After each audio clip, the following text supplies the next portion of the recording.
bi fallait que mais ñu laal si foog diffamation nga laal diffamation bi pour wane ne y avait pas diffamation te il faut que diffamation nga wane ne passé il faut nga wane ne diffamation amul pour nga jëlee amande te diffamation mënatoo ci wax comme ñu yëkkati amnistie bi ba pare donc pour mën a démarrer dossier bi mën a ubbi quoi laa pour nga mën ko nag laa léegi pour nga mën a defar révision boobu il faudrait que amnistie bi jóge fi d'accord maintenant c'est clair mais man li ma gëm li ma gis ci texte yi li ñu jàng bu ñu demee cour suprême daf ko nar a rejeté du ma bett bu mu bett kenn bu ko cour suprême rejeté leer na parce que le principal n'existe plus mais nag quant à l'éligibilité wala l'inéligibilité son inéligibilité ne souffre de rien du tout il reste éligible parce que amnistie bi jaar na fi léegi nag bés bu ñu amoon possibilité nag ba dindi amnistie wala amnistie bi fi jaaru woon bu ñu ubbi waatee procès bi day nekk statut quo ante ba léegi day garder éligibilité pour mu pertaat ko foog ñu condamné waat ko définitivement maintenant c'est clair ouais c'est clair parce que man côté boobu daf ma xawoon a jaaxal yéen aussi juristes yi d'une part yéen ñuy réeral parce que da ngay gis kenn ku ñëw indi la article bi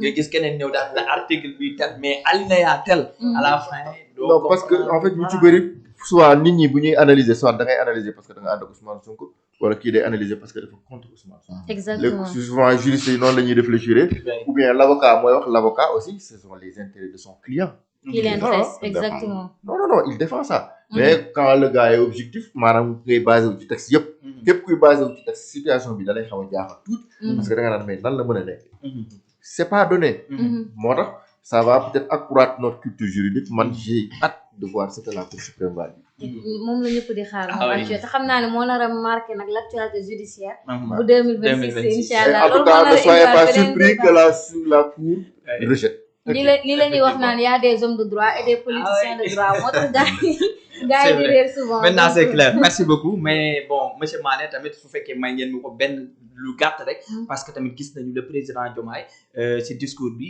promesse yu bëri wax na ko pour 2026 et tout mais dafa am benn constat boo xam si ni dañu am ñoo xam si ni ñu ngi ko commencé di def dañu gis bi muy def discours bi y avait beaucoup de gens yoo xam si ni dañu doon ko cartonné d'une part est-ce que tamit sanctionné wuñ ko maanaam sur les commentaires dañ ko doon lancer ay carton rouge et tout parce que tamit xëy na ñi nekk ci commentaires yi amuñu accès pour mën a toog ci plateau yi mais dañuy def geste boo xam ne si ni am na nuñ koy comprendre est-ce que d'une part mënuñu wax que ni tamit benn sanction la boo xam ne si ni voilà dañ ko jëmale ci moom kontaan nuñ si ni muy doxalee wala dara.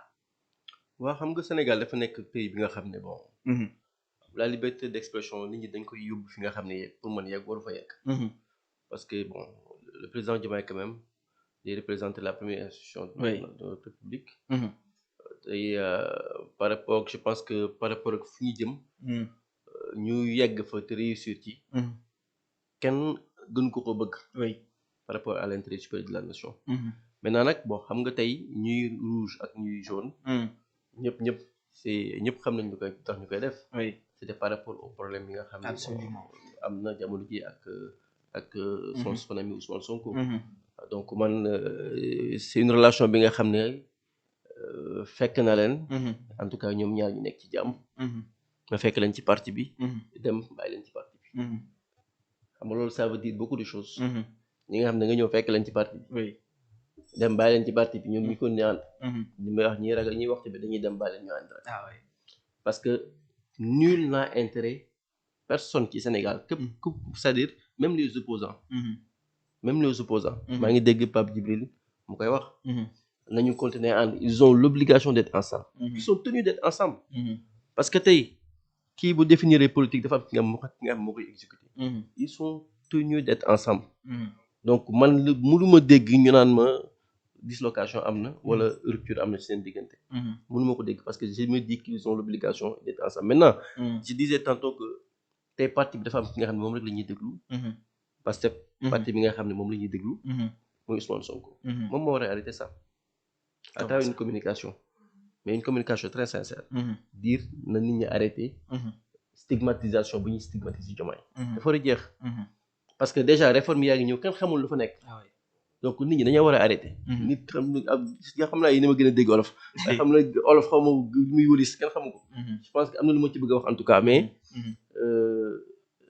li nga xam ne xamoo ko xamoo lu continue xamoo lu waral coow li da nga ciy xaw a maalu tuuti mais li nga xam ne moom exigence la ci ñun mooy ñoom ñaar dañoo war a ànd liggéey Sénégal ok alors monsieur Diaw ci li nga xam si ni moom la ñu gis sur les réseaux bi Diomaye di def le discours sanction boobu nan nga ko jàngatee. bon comme ni nga ko waxee rek. yaa ma ko rapporté quoi puisque peut-être suivre ma quoi. mais cela ne va pas dire que amul quoi. donc comme lu monsieur Mané wax rek. dañuy àndoon am benn programme de gouvernance bu ñu tënk. ñu dem jaay ko Sénégalais yi. comme cela Sonko Ousmane Sonko laay wax moom moo waroon na nekk le candidat. après il est empêché d'être candidat. sa première réponse nee na ñun politikuñ pour nit mais pour benn projet la. un projet de transformation. pour le Sénégal. donc am ay wax yu rafet yu ma waxoon ci président Diomaye. ne moom xam na ne sax Diomaye moo ko gën a jub. def ci benn vidéo boo xam ne ñëpp suivre nañ ko je pense. après ñu choisir Diomaye ñun ñëpp ñu dem campagne. bañ toll fii muy doxal. donc comme nu ko kii waxee rek état lañ yor. certes am na décision yoo xam ne mënul plaire nit ñi. te ku xam Pastef xam ne ay jeunes ñoo ko porté. ñoom ñoo sacrifice bi nga lu may wax sax la sacrifice ultime. ñoom ñoo ko joxe. parce que boo xool ñi dee ñëpp ay jeunes lañ. ñi nga xamante ni ñoo blessé yëpp ay jeunes lañ. jeunes yu bëri am sacrifice buñ jox bañ toll fii. donc lu may wax moom ñoom ñaar laa ko mooy président Ousmane Sonko ak président Diomaye ñu xoolaat Sénégalais yi leen digoon bañ voté ñu à 54% dañ ko doxal. qu'il soit président Diomaye qu'il soit président Sonko loolu laa wax. munuñ dig Sénégalais yi yenn kii yoo xamante ni des décisions de rupture di defalee neneen. puisque munoo neex Sénégalais yëpp. boo neexoon Sénégalais yëpp 54% doo ko am 100% ngay am. toujours di nga am ñu nga xamante ni di nga leen léser. mais léser leen ci dëgg. léser leen ci lu nga xamante ni da nga leen ko digoon tout à l'heure yaa ngi wax ne promesse de campagne la woon. pour que le président génn. am na promesse de campagne yoo xamante ni pour ñi nga xamante ni ñoo nekk les martyrs. ñoom ñoo jox sacrifice. ñu kii leen à des kii politique. amnistie bi lañ doon yaakaar mais amnistie bi couvrir wu ko. rien n'empêche que qu'on mène des enquêtes. ñooñu ñu kii leen teg leen ci yoon. ku nga xamante ni moo def bu nekkee Pastef ñu teg ko ci yoon. ku nga xamante ni deful moo def mu nekk beneen parti nga teg ko ci yoon. bu boobaa nag ci la ñuy am vérité et conciliation. mais vérité et conciliation mënul am tant que justice amul. au préalable il faut que mu am justice. donc justice boobu xam naa lu ci métti ci jeunes yi loolu moo leen métti. puisque mënoo ñëw ñu nga xamante ni ñoom ñoo la porté au pouvoir ak sacrifice bu ñu teg ñëw mu am nu mu demee ibil procès yi bu waa Pastef defee. ñu tëj leen bu waa Pastef deful ñu kii bu ñeneen defee ñu tëj leen mais lii day permettre ñi nga xamante ni ñoo fi nekk may leen fit bu nga xamante ni dinañ def lu leen neex ëllëg dara du leen ci fekk. il faut que munuñ Sénégal. à chaque fois alternance bu amee ay vies humaines ñàkk ci. boo demee ci Abdou Diouf entre Abdou Diouf Ablaye Wade y avait beaucoup de morts nga dem Ablaye Wade 2012 fi la ñu fekk avant Macky Sall di jël nguur bi y avait 12 morts Macky Sall avant ñun ñuy ñëw au pouvoir y avait presque 80 morts. qui dit que li problème bi buñ koy kii demee amoon na am 1000 morts. pourquoi pas toujours ngay permettre ñuy am y a des morts ngay bàyyi. mais il faut régler ce problème une bonne fois pour toutes. une bonne fois pour toutes.